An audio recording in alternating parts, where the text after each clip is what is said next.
በአሜሪካ 200,000 የሚጠጉ አሽከርካሪዎች የስራ ፍቃዳቸው ወይም ወርክ አውቶራይዜሽናቸው እንዲቀማ ዲፓርትመንት ኦፍ ትራንስፖርቴሽን ወስኗል። ከነዚህ 200,000 ከሚጠጉ አሽከርካሪዎች ውስጥም ከ40% በላይ የሚሆኑት ኢትዮጵያኖች እንደሆኑ እየተነገረ ይገኛል።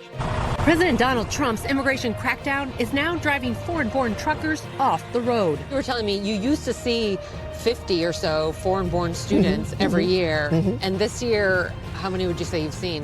ስለዚህ በዛሬ ቪዲዮ በአሜሪካ ለምትገኙ ኢትዮጵያን በሙሉ እጅግ ወሳኝ የተባለ መረጃ የማጋራችሁ ይሆናል። This is a big deal. Under President Trump's leadership today, the Trump EPA has finalized the single largest act of deregulation in the history. በአሜሪካን በተለያየ ግዛት የስራ ፍቃድ እንዲሁም የቪዛ እገዳም እየተደረገን ያለው። ስለዚህ በዛሬ ቪዲዮ አጠቃላይ ያለውን መረጃ የማጋራችሁ ይሆናል። ሙሉ ቪዲዮውን መከታተላችሁን እንዳትረሱ። በአጭሩ ሼር ማድረጋችሁናል። ነገር ግን ከዛ በፊት እኔን ለማታውቁኝ ሰዎች ጆሲ ይባላለሁ። እንደዚህ አይነት ከስራ ጋር ከቪዛ ጋር እንዲሁም ከዩኤስ ኢሚግሬሽን የተገናኙ ቪዲዮዎች ነው ማዘጋጀው። ስለዚህ እንደዚህ አይነት ቪዲዮዎችን ማግኘት የምትፈልጉ ሰዎች ሁላችሁም ቻናሉን ሰብስክራይብ ማድረጋችሁን እንዳትረሱ። ቪዲዮም ከመጀመሩ በፊት ሁላችሁም ላይክ ያደረጋችሁ መጀመራችሁ እንዳትረሱ። ወደ ጉዳያችን እንግባ።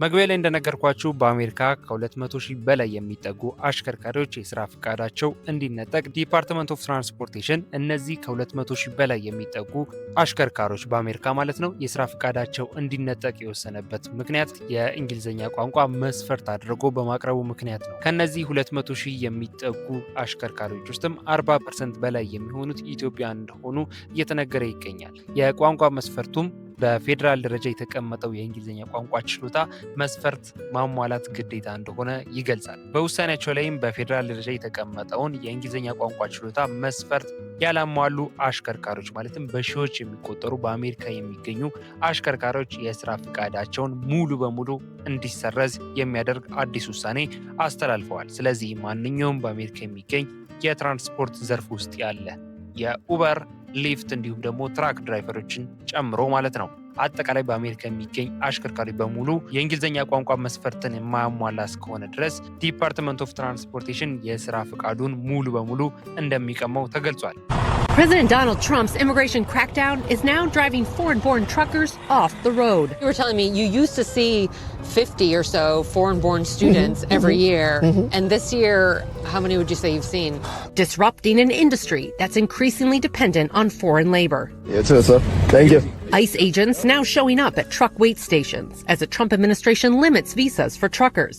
እንዲሁም የቪዛ ገደብንም የሚመለከት አዲስ መረጃ አውጥቷል። የትራምፕ አስተዳደር ለከባድ መኪና አሽከርካሪዎች ወይም ለትራክ ድራይቨሮች የሚሰጠውን የቪዛ አይነት ወይም ለትራክ ድራይቨሮች እንደሚታወቀው የተለየ የቪዛ አማራጭ አለ። በዛ ላይ የሚሰጠው ቪዛ ላይም እገዳ መደረጉ ተገልጿል። ይህም የሆነበት ምክንያት ቀደም ሲል እንደነገርኳችሁ የእንግሊዝኛ ቋንቋ በከፍተኛ ሁኔታ መስፈርት ስለሆነ ወይ ደግሞ መስፈርቱን ማሟላ ማንኛውም ትራክ ድራይቨርም ሆነ ማንኛውም አይነት የትራንስፖርቴሽን ዘርፍ ውስጥ ያለ አሽከርካሪ በሙሉ ይህ ነገር ይመለከተዋል። ይህም ውሳኔ ሊወሰን የቻለበት ምክንያት ማለትም ይህ የእንግሊዝኛ ቋንቋ መስፈርት አስገዳጅ ሆኖ ወደ ትግበራ እንዲገባ የተደረገበት ምክንያት ራሳቸው እንደተናገሩት በቅርቡ በህገወጥ ስደተኛ አሽከርካሪ ሳቢያ ስለደረሰው አሰቃቂ የመኪና አደጋ ምላሽ ለመስጠት እንደሆነ ገልጸዋል። ማለትም የመንገድን ደህንነት የተጠበቀ ለማድረግ ወይም ደህንነቱ የተረጋገጠ እና ምንም አስጊ ያልሆነ የመንገድ እንቅስቃሴ እንዲኖር ወይም የትራፊክ እንቅስቃሴ እንዲኖር አስበው እንደሆነ ገልጸዋል። ስለዚህ